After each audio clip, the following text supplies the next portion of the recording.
좋은 신앙은 담대함과 자연스러움이 있다. 좋은 신앙은 담대함과 자연스러움이 있다라는 제목으로 하나님 말씀 증거하도록 하겠습니다.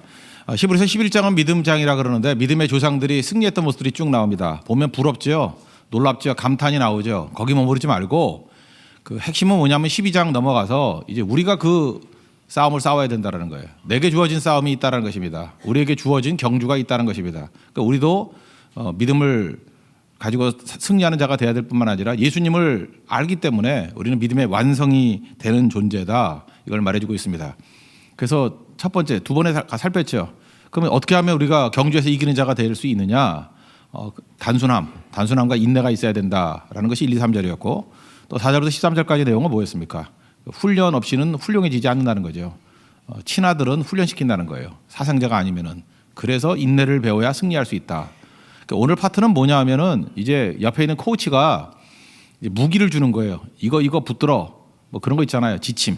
요 매뉴얼대로 하면 돼. 그래서 꼭 붙들어야 될 개념을 이제 세 가지로 요약할 수 있는데, 첫 번째는 화평, 피스라는 거, 화평. 그리고 두 번째는 은혜, 세 번째는 예수님의 피인데 십자가라고 합시다. 십자가. 이 세 가지를 붙들고 놓치지 않으면 반드시 이기는 싸움이 될 수 있다라는 것을 보여주고 있습니다. 14절에서 나오는 것은 화평입니다. 그러니까 화평은 실력이다. 화평은 실력이다. 이렇게 말할 수 있다는 것입니다. 14절 보시면 모든 사람과 더불어 화평함과 거룩함을 따르라 그랬죠. 근데 왜 두 가지입니까? 그러는데 내용은 한 가지예요. 화평이라는 게 뭡니까?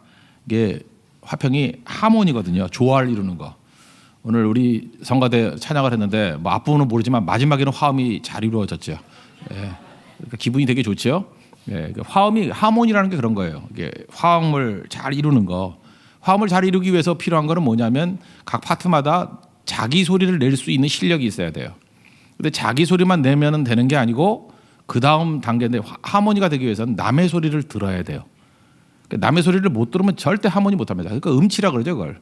자기 소리도 못 낼 뿐더러 또 자기 소리를 낸다 할지라도 남의 소리를 못 들으면 하모니가 나오질 않습니다.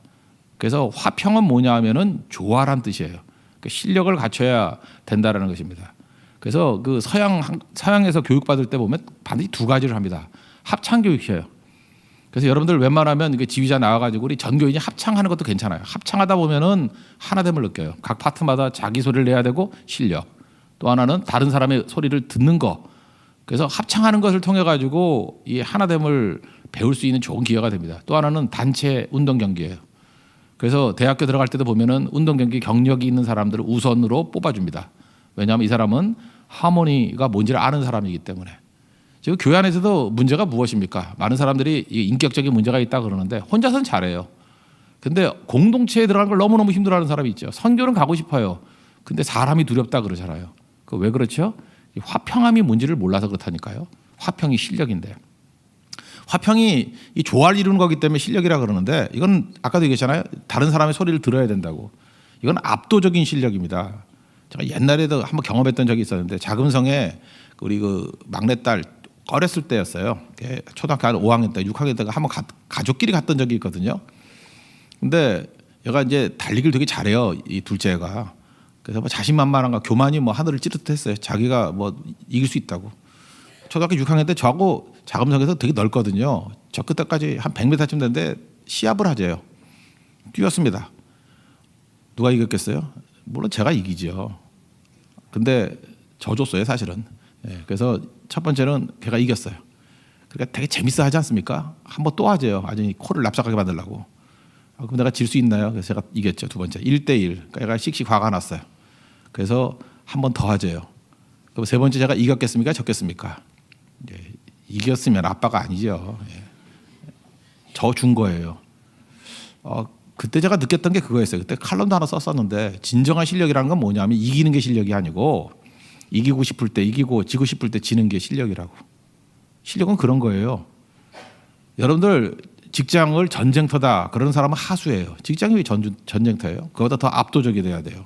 직장에서는 전쟁터에서 이기는 게 아니고 하모니를 이룰 줄 아는 게 능력이에요. 그런 압도적인 능력이 있어야 되는 거라니까요. 나서야 될 때와 물러서야 될 때를 아는 것. 전도서 3장에 나오죠. 그건 실력이에요. 화평을 이루라 그러죠. 그래서 우리가 이 영적 싸움을 벌일 때 꼭 필요한 건 뭐냐 하면 화평을 이루는 거. 이거는 하나님께서 주신 절대 능력. 그래서 능력이 있는 사람, 실력이 있는 사람은 평안한 거예요.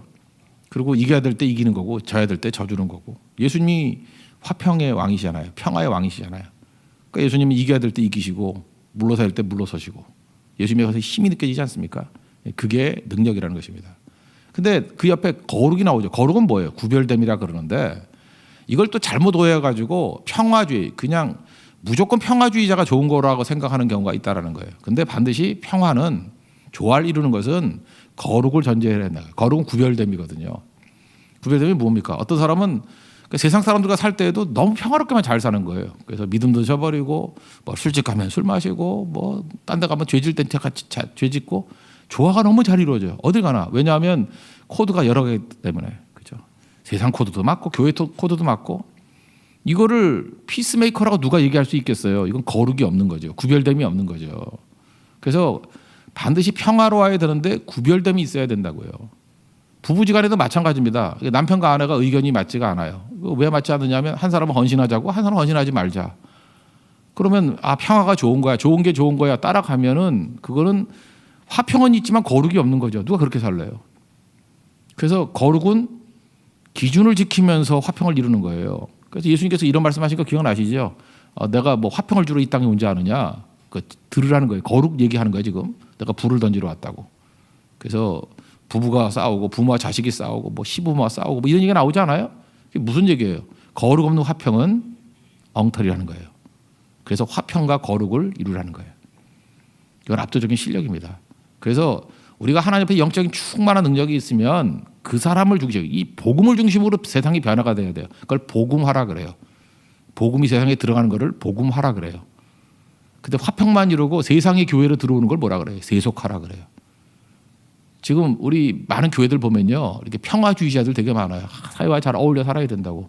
맞는 얘기죠. 하모니를 이루어야 돼요. 근데 말씀과 복음을 중심으로 나가는 게 아니라 세상 걸 막 들여와요. 막 스님하고도 같이 사진 찍고 뭐 밥 먹고 뭐 그게 잘난 건지. 하모니는 좋은데 뭐가 없어요. 거룩이 없는 거예요. 다 양보해 버리고. 그 망할 놈들이죠, 그게. 그래서 균형을 얘기를 하는데 화평이 목적인데 반드시 거룩을 같이 붙여놓은 거예요, 그죠? 화평만이 목적이 아니고 거룩을 지키면서 화평해야지 가치가 있는 거다. 그러면 믿음의 싸움에서 이길 수 있다라는 것입니다. 그래서 목적은 뭐예요? 화평이에요. 화평. 될 수 있으면 모든 사람과 화평함을 이루라. 화평과 거룩함을 이루라. 특별히 화평입니다. 그래서 화평을 이루기 위해서 하나님 내게 능력을 주십시오. 생각을 해봐요. 어디 가가지고 뭐 밥 먹을 때도 뭐 밥값 누가 하느냐 해서 신경전 버리고 할 때 화평을 이루려고 하면 어떻게 해야 돼요? 하나님, 그때 기도하는 거예요. 하나님, 우리가 모인 애들은 하도 쫀쫀해가지고 맨날 밥값 갖고 싸우고 그러네요. 그러다 어떻게 해요? 그놈 나쁜 놈이다 이렇게 욕하는 게 아니고 하나님, 이거 밥값 내가 낼 수 있는 능력을 주세요. 압도적인 능력을 주세요. 그럼 뭐 그렇게 되는 거죠, 그거. 무슨 얘기인지 아시겠어요? 뭐 그런 거예요. 뭐 예를 들어서 어떤 사람과 갈등이 있을 때 하나님 앞에 구하는 거예요. 아브라함이 구했잖아요. 롯과 갈등이 있으니까 하나님 압도적인 은혜를 주세요. 그래서 제가 좌하면 나는 우하고 우하면 좌하겠습니다. 그럼 갈등이 해소가 되잖아요. 그 왜 화평이 된 이유가 뭐죠? 실력이라고요. 하나님이 축복해 주시면 이기는 거야. 그런 거죠. 이삭도 마찬가지예요. 우물 파면 자꾸만 블레셋이 뺏어가고 그래요. 그러면 가지라고 까짓 거 가지라고. 화평 이루죠. 그럼 압도적인 축복. 파기만 하면 우물을 얻는 거예요. 르호봇. 그래서 두려워 떨게 만드는 거. 보세요. 뭐 양보한 게 있어요. 거룩을 유지했죠. 구별됨을 유지하면서 화평을 이루는 거. 성경에서 그런 모델을 자꾸 주잖아요. 그래서 이 화평은 세상이 주는 화평이 아니라는 거예요. 예수님이 그랬잖아요. 내가 주는 화평은 세상이 주는 화평이 아니고 이건 나만이 줄 수 있는 화평이다. 화평 속에 힘이 있기 때문에 그래요. 하나님의 도우심. 이게 성도의 화평입니다. 하나님, 그래서 이런 거 그래서 그거 따가지고 뭐 이런 얘기 있잖아요. 뭐 평화는 뭐 힘없이 이루어지지 않은 게 아니다. 압도적인 힘이 있어야지 평화가 이루어진다. 그것도 그 뜻이에요. 실력 없이 무슨 평화가 있어요? 평화를 뭐 빈다고 평화가 오나? 압도적인 힘이 있어야 이길 때 이기고 질 때 질 줄 알아야 평화가 임하는 거예요. 이건 나라에서도 통용되는 얘기고 가정에서도 통용되는 얘기고 직장에서도 통용되는 얘기라는 거예요. 그런 의미에서의 능력이에요. 그래서 화평은 실력이다. 화평은 능력이다. 오늘도 이 화평케 할 수 있는 능력이 임하는 하나님의 거룩한 종 되기를 축원합니다. 그로 승리한다는 거예요. 두 번째는 은혜인데 이제 14절, 15절부터 17절까지 내용이 나오는데 먼저 15절 보면 너희는 하나님의 은혜에 이르지 못하는 자가 없도록 그 두 번째 보니까 살피라 뭐 이런 얘기가 나오죠. 여기서 살피라라는 단어를 보면요. 주의 깊게 째려보라 그런 뜻이에요. 이렇게 돌아보라 정도가 아니라 째려보라. 그러니까 막 신경 써가면서 이렇게 보라는 거죠. 혹시 은혜를 떠날까 두려워하라. 히브리서에서 쓰는 은혜는요. 동의어가 구원이에요. 히브리서에는 전부 다 은혜가 구원이라는 의미로 좀 이렇게 좁은 의미로 쓰고 있어요. 그래서 은혜의 보좌 앞에 나아갈 때, 그러니까 구원의 보좌 앞에 나아갈 때, 그래서 은혜가 구원이라는 의미로 주로 쓰임 받습니다. 그래서 구원을 소홀히 여기지 말라는 거예요. 은혜를 소홀히 여기지 말라는 거예요. 구원이 너무너무 중요한 것이기 때문에 이거는 그냥 함부로 할 게 아니라는 것입니다. 그래서 하나님의 구원, 하나님의 은혜를 소홀히 여기는 사람들이 있다라는 거예요. 그러면 안 되죠. 사모하는 마음이 있어야 돼요. 귀하게 여기는 마음이 있어야 된다는 것입니다. 솔로몬이 하나님 앞에서 귀했던 이유가 뭐죠? 1,000번째 드리고 하나님이 뭐 줄까 그랬잖아요. 그때 여러분들도 한번 준비해 놓으세요. 하나님이 오셔가지고 너 뭐 줄까 그러면 대답할 게 있어요? 너무 많지요. 정리가 안 돼가지고 시간 끌면 주님은 가셔요. 잊지 말라고. 그냥 뭐 줄까 그러면은 뭐 예를 들어서 뭐 여기 소망인 사람 뭐 장가 가게 해주세요. 뭐 시집 가게 해주세요. 이런 거 안 했다고요. 오래 살게 해주세요. 뭐 부자 되게 해주세요. 맨날 수준이 그렇잖아요. 뭐 권세를 얻게 해주세요. 뭐 아니면 젊은 애들 같으면 인기가 있게 해주세요. 뭐 이런 거. 근데 뭐 줄까 그랬더니 내가 일 잘할 수 있도록 지혜해달라고. 그러니까 재판 잘하도록 그런 거니까 일 잘하도록 지혜해달라고. 그랬더니 이게 하나님 마음에 너무 맞은 거예요. 그래서 성경에 하나님이 업되는 경우가 별로 없는데 이때 진짜 하나님이 너무 업이 돼가지고 그냥 안 줘도 되는 거 다 준다 그랬어요. 뭐 부도 주고 수도 주고 뭐 지혜도 다 준다 그랬어요. 그러니까 하나님 앞에 여러분들 그런 마음이 있어야 돼요. 지금부터 하나님의 기쁨이 뭔지를 알고 하나님이 기뻐할 걸 구하라고요. 그죠? 그러면 다 가는 거 아니에요? 하나님 나 선교하는 사람 되겠습니다. 그러면 뭐 다 주겠죠. 건강해야 선교도 가고 돈이 있어야 가고 뭐 사람이 있어야 가고 뭐 다 그런 거 아니에요? 좀 머리 좀 돌라고 맨날 그냥 잔챙이같이 푼돈 구하지 말고 좀 나 답답해가지고 그러니까 지혜가 없는 거예요. 그거 지혜가 없는 거야. 그러니까 솔로몬 같이 이렇게 한 방에 구해버려. 한 방에 내가 일 잘할 수 있도록 지혜해달라고 그러고 다 주는 거죠. 그렇게 쓰임 받는 거죠. 그러니까 그걸 귀하게 긴 거예요. 하나님의 은혜를 귀하게 긴 거예요. 은혜 하나만 있으면 됩니다. 그러니까 하나님이 감동하는 거죠. 뭐 목사 같으면 하나님 말씀 잘 증거하게 해주세요. 그럼 뭐 다 포함된 거죠. 그것만 잘하면 뭐 모든 게 다 오는 거 아니에요? 영광도 오고 구원도 오고 다 오는 거 아니에요? 그러니까 여러분들 가장 중요한 그걸 하나 구했으면 좋겠어요. 어떤 형제가 있는데요. 인기가 좋은 형제, 몇 안 됩니다. 그런 형제는 되게 인기가 좋아서 자기가 배우자를 웬만큼 선택할 수 있는 정도의 형제예요. 일단 능력도 있고 매력도 있고 뭐 그렇다는 얘기죠. 그래서 고를 수 있는 특권이 있어요. 일반 형제는 없습니다. 꿈 깨세요. 이렇게 자기가 여자를 고를 수 있을 정도는 정말 특이한 애예요. 근데 이제 어떤 사람하고 이제 결혼을 한다 그러더라고요. 그래서 이미 결혼했어요. 품절남이에요. 결혼했는데 결혼하기 전에 물었어요. 내가 알기로는 뭐 여러 가지 가능성이 있었는데 아주 점잖게 얘기했습니다. 왜 굳이 그 자매하고 결혼을 결심하게 되느냐? 내가 얘기 안 하고 내가 3년 지나고 난 다음에 내가 얘기하겠다. 3년 더 지났어요 지금. 하여튼 그래서 제가 얘기를 하는 거예요. 근데 그 형제가 이렇게 얘기하더라고요. 어떤 A라는 자매는 되게 똑똑하대요. 근데 자기 일도 잘하고 그러니까 굉장히 탁월한 자매인데 이제 만날 때마다 가면은 맨날 왔어 그리고 시큰둥하는 반응만 보이는데 자기 일 바빠가지고 그래서 되게 멋있고 사회적으로는 이게 총명한다 그러는데 자기가 너무 초라해진대. 그래서 아니래. 뭐 그건 저도 동감을 했어요. 그럴 수도 있겠다. 이게 B라는 자매는 보통 때는 가만히 있다가 선물만 사다 주면 그렇게 좋아한대요. 막 좋아하고 막 애교를 떨고 간이라도 있으면 막 간 입에서 나오는 것 같고 막 빼주려고 그러고 너무 애교 있대. 내가 그 자매 알거든요. 근데 애교가 넘치는 자매예요. 근데 족보인데요. 선물 받으면 선물 가지고 떠난대요. 자기 거들도 안 보고. 그래서 내가 이거 봉인가 뭐 이런 생각이 든대요. 근데 그 부분은 잘 몰랐거든요. 그런 숨은 사연이 있었구나. 예, 그렇다. 그런데 이번에 결혼한 자매가 뭐냐? 이제 C 자매라고 합시다. 이 자매는요, 뭘 선물을 줘도 좋아한대요. 근데 선물을 내려놓고 별 관심이 없어 보인대. 뭘 해줘도 뭐 이렇게 좋은데 뭐 가잖아요. 가도 경치 좋네요. 그리고 경치 안 보고 맨날 자기만 쳐다본대요. 자기를 좋아한대요. 너무 기뻐한대요. 그래서 결혼하게 됐대요. 제가 그랬죠. 걔는 꾼이라고. 예. 그렇지만 사랑꾼이라고. 그 봐요. 벌써 그 사람 마음을 그냥 확 잡은 거 아니에요. 그 보통 능력이 아니죠. 하나님 앞에서 제가 이 생각이 드는 거예요. 하나님의 은혜, 사랑, 구원 이런 거잖아요. 이걸 귀하게 여기는 거예요. 뭐 이거 다 이루었다. 뭐 예수 믿으면 뭐 구원은 이루어졌다. 그러고 관심도 없고 그렇게 살아간 게 아니라 언제나 주님의 은혜를 귀하게 여기고 그것만 쳐다보고 딴 거에 별로 관심이 없어요. 그래서 여러분들 맛있는 음식 차려놨을 때 그때가 찬스예요. 그때 음식 먹고 그냥 돼지같이 먹는 거에 바쁘면은 정 떨어져요. 저거 그냥 먹다 죽을래네. 그래서 먹다가도 이렇게 쳐다보고 뭐 흘리고 막 그러면 이 사람 먹는 게 다가 아니구나. 어떤 때 먹지도 않아요. 입맛도 없는 것 같아요. 그죠? 어떻게 하나 쳐다보고 진짜 사랑하면 그런 일이 벌어지거든요. 하나님 앞에서 우리가 그래야 된다는 거예요. 은혜를 사모하고 귀하게 여기면서 주만을 바라보는 모습이 있을 때 그래서 성경은 얘기하는 거예요. 은혜를 결코 소홀히 여기지 말라.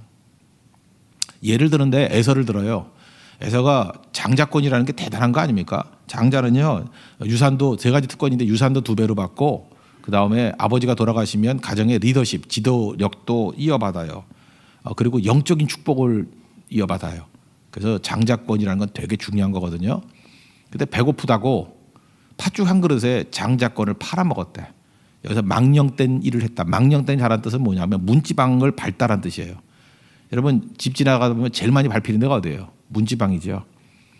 그러니까 하나님이 주신 그 특권, 장자권을 문지방 밟듯이 그렇게 무시해버렸냐? 이 망할 놈아 그런 뜻이에요.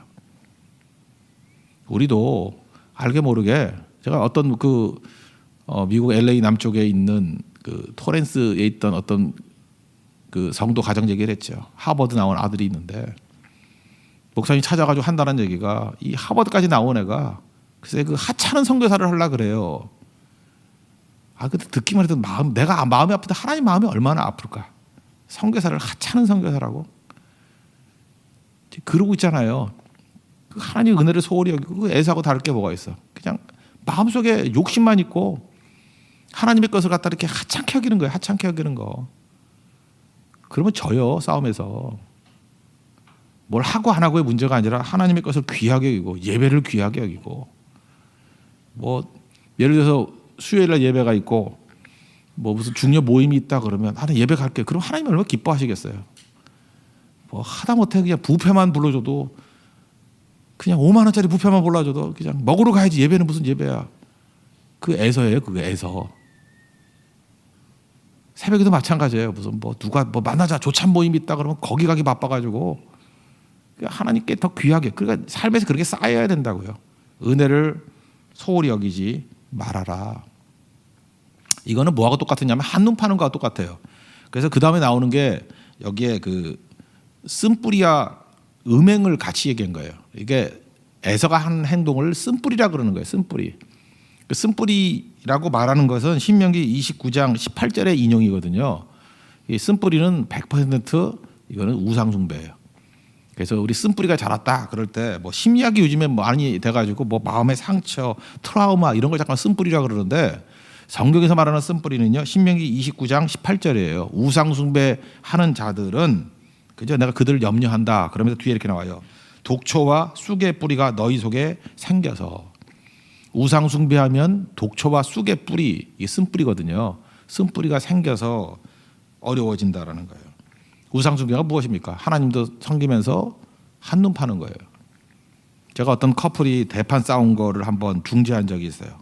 너무너무 싸워가지고 참 힘들었어요. 그냥 저까지 개입이 돼가지고 그냥 말려주려고 그러다가 이 소리 저 소리 다 듣고 했는데 내용은 뭐냐면 별것도 아니에요. 그 형제가 이게 그 자매하고 둘이 가다가 어떤 예쁘게 생긴 자매가 있길래 쳐다봤대요. 그게 싸움의 원인이에요. 쳐다볼 수도 있는 거지. 근데 그 다음 말을 잘못한 거예요. 쳐다봤는데 안 봤다 그렇게 그냥 그러면 되는 건데 그 형제가 그랬어요. 그냥 나도 모르게 봤다. 여기 화가 더 난 거예요. 너는 본능이다, 변태다, 뭐 이러면서 정말 힘들어하는 거예요. 근데 이게 이게 한 2주 갔어요. 이게 웬만하면 잊혀지잖아요. 여자들은 금방 잊어버리는 속성도 있잖아요. 화도 내지만. 근데 여자가 지독해요. 2주 내내 막 이래서 남자도 이제 화가 나가지고. 그래서 내가 그 자매한테 그랬죠. 너도 하나님 말고 한눈 판 적 많잖아. 근데 뭐 한번 쳐다봤다가 뭘 그래 그랬더니 이 자매가 화가 나가지고 뭐 그거하고는 다르잖아요. 그러면서 요즘에 잘 교회도 안 나와요. 그냥 형제만 나오고 편도 잘 들어야지. 하여튼 그 상황이 이렇게 돼버려서 이렇게 되게 어려워져 버렸어요. 그게 우상숭배예요. 우상숭배 뭔지 한눈 파는 거예요. 한눈 파는 거. 그래서 그 에서같이 이렇게 소홀히 여기는 거와 음행을 같이 얘기해요. 음행이 뭐예요? 우상숭배가 음행이라고. 성경은 다 우상숭배를 음행이라고 표현하잖아요. 이게 뭐예요? 한눈 파는 거예요. 하나님 쳐다보지 않고 한눈 파는 거. 그래서 하나님이 질투하시는 하나님이다 그러잖아요. 그렇게 하나님이 마음 아파한다 이제 그런 뜻이죠. 그래서 우리가 해야 될 일은 뭐냐? 주님 은혜 몸뿐만 아니라 마음까지도 하나님의 은혜를 소홀히 하지 않고 하나님의 것이라 그러면 절대 소홀히 여기는 게 아니에요. 뭐 선교한다 그러면 절대 소홀히 안 여기고 귀하게 여기고 예배 그러면 귀하게 여기고 뭐든지 귀하게 여기는 거예요. 옛날에 교회 헌금 드릴 때도 이렇게 다리미로 다려가지고 그 돈 갖고 헌금했어요. 그거 꼭 그래야 되느냐? 그 소홀히 안 여긴다는 마음은 귀한 것 같아요. 그죠? 그런 마음 소홀히 여기지 마십시오. 그때 능력이 나타나기 시작한다는 거예요. 그래서 실제로 보면요, 주만 바라보고 살아가는 사람들이 건강해요. 지금도 이렇게 예수 잘 믿다가 뭐 예배도 안 나오고 잠이나 자고 막 이런 사람들은 다 병들었어. 마음이 병들든지 몸이 병들든지. 그거는 무슨 뭐 하나님의 뭐 심판이 있기 때문에 그런 게 아니라 하나님이 우리 인간의 몸을 디자인하기를 그렇게 해놓은 것 같아요. 하나님 잘 섬기면 건강해지고 소화도 잘 되고 얼굴도 펴지고 기쁘고 평안함이 있고 그런 것 같아요. 근데 우상숭배하면은 성경이 말하잖아요. 너희들 올무가 되고 쓴뿌리가 나가지고 너희 괴롭게 된다고. 여러분 대충 알죠? 자기는 몰라도 남 보면 알겠죠? 어이구 저거 신앙 타락하더니만 저렇게 되는구나. 잘 되는 거 봤어요? 얼굴이 가룟유다 같이 변화가 돼가지고 이상하게 변화돼서 무너진 모습으로 나타나잖아요. 하나님 우리에게 만드신 목적이 뭐예요? 한눈 팔면은 우리 인생이 피폐해져요. 영적 건강, 육적 건강도 주님의 은혜를 소홀히 하지 않고 은혜만 쳐다보는 인생을 살아라. 그러면 믿음의 싸움에서 승리할 뿐만 아니라 강건해진다는 것입니다. 그런 강건함이 있는 하나님의 종 되길 바랍니다. 그리고 이제 18절부터 24절까지가 두 가지인데 시내산과 시온산을 비교해요. 시내산은 뭐예요? 이거 율법이에요. 그 모세도 들어가는 걸 두려워했다. 특징은 뭐 두려워하는 거예요. 짐승도 갔다가 짐승이 들어가도 돌멩이 쳐 죽이래요. 죽음이에요. 안 지키면 죽음이에요. 그게 시내산 율법이고 이제 22절부터 보니까 시온산에 예수님의 십자가가 선 거예요. 그 십자가의 특징은 뭐예요? 우리에게 담대함을 줘요. 그래서 예수 피를 힘입어 주님 앞에 담대히 나가잖아요. 그래서 교회가요, 율법적인 교회의 특징은 뭐냐 하면 항상 두려워해요. 항상 두려워하고 자기가 율법주의자기 때문에 어떤 일이 벌어지느냐, 맨날 누굴 고발해요. 두려워하고 고발해요. 그리고 맨날 누굴 조롱해요. 여러분들 지금도 이렇게 뭐 SNS 상에서 이렇게 믿는다고 하는데 잠깐만 뭐 두렵다 이렇게 막 쓰는 사람도 있죠. 잘 보세요. 두렵다고 쓰는 사람이 꼭 누구 고발해요. 누구 나쁜 놈이다 막 욕하고 그리고 누구 조롱하고. 시내산이에요. 그리고 십자가를 만난 시온산의 사람은요 달라져요. 담대함이 있어요. 내가 볼 때는 아무것도 없는데 쥐뿔도 없어 보이는데 항상 담대해요. 뭐가 그렇게 힘이 있지? 담대, 두려움이 없어요. 두려움은 형벌이 있거든요. 하나님께서 우리에게 주신 것은 두려워하는 마음이 아니잖아요. 그죠? 사랑과 능력과 절제하는 마음이라고. 우리에게 힘을 줘요. 담대함을 준다고. 그 담대함이 있고 또 하나가 아까 누구를 이렇게 고발한다 그랬잖아요. 속량해줘요. 속량, 십자가에서 속량, 죄사함이 있잖아요. 그러니까 뭐예요? 용서가 있어요. 용서가. 속량. 그 누구를 대신 뭐 밥값을 내준다든지 속량이지요.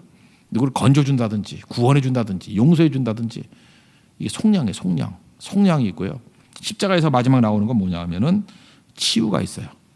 조롱하는 게 아니고 누구 보면은 아플 때 이렇게 조롱하는 사람이 있잖아요. 반면에 어떤 사람은 치료해줘요. 선한 사마리아상 같이 치료해주고 영접해줘요. 용납이 있다고. 그게 승리예요. 이런 믿음의 싸움에서 큰 승리가 있는 하나님의 백성이 된다는 것입니다. 그래서 우리 싸움 벌이는데 실제로 우리가 들어가서 해야 될 일이 뭐냐? 화평은 실력이에요. 하나님 압도적인 능력을 주셔서 화평 이루는 자가 되게 해 주십시오. 이길 때 이기고 지고 싶을 때 질 수 있는 그 능력, 하모니를 이루게 해주세요. 남들에게 끌려가는 게 아니라 거룩을 지키면서 하모니를 이루게 해주세요. 은혜죠. 은혜는 뭐예요? 하나님의 구원이거든요. 하나님의 것들을 절대 소홀히 하지 않게 원합니다. 하나님 거는 귀한 거예요. 그죠? 한눈 팔지 않겠습니다. 주님 바라봅니다. 은혜만을 바라봅니다. 그럼 승리해요. 그거라고 마음 빼앗기면 두 사람 사이에서도 막 갈등이 일어나잖아요. 근데 하나님 사이에서 갈등이 일어나는 건 뭐예요? 그게 우상숭배라니까요. 우상숭배의 음행이고 그게 쓴뿌리예요. 그게 우리 망치는 거예요. 건강해지기 위해서는 주만 바라보는 거예요. 흔들리지 아니하고. 우리에게 두 가지 산이 있습니다. 신의 산과 시온산이 있어요. 신의 산은 언제나 우리에게 두려움을 줘요. 시온산은 우리에게 담대함을 줘요. 신의 산은 우리로 하여금 맨날 고발해요. 죄를 고발해요. 근데 시온산은 십자가에서 우리를 속량해줘요. 씻어준다고. 값을 치러준다고요. redemption이 있어요. 속량, 구속이 있어요. 그리고 신의 산에서는 우리를 조롱하는 게 있어요. 저가 죽는다 조롱이 있는데 시온산에서는요. 우리를 치유해줘요. 치료하는 하나님. 그리고 우리를 영접해줘요. 세워진다는 것입니다. 벌써 설교만 들어도 이긴 것 같죠? 이게 성도의 삶입니다. 십자가 붙들고 승리하는 성도의 승리가 있는 축복이 임하기를 기원합니다. 자리에서 일어나겠습니다. 예수 피를 힘입어 찬양하겠습니다. 주의 보좌로 나아갈 때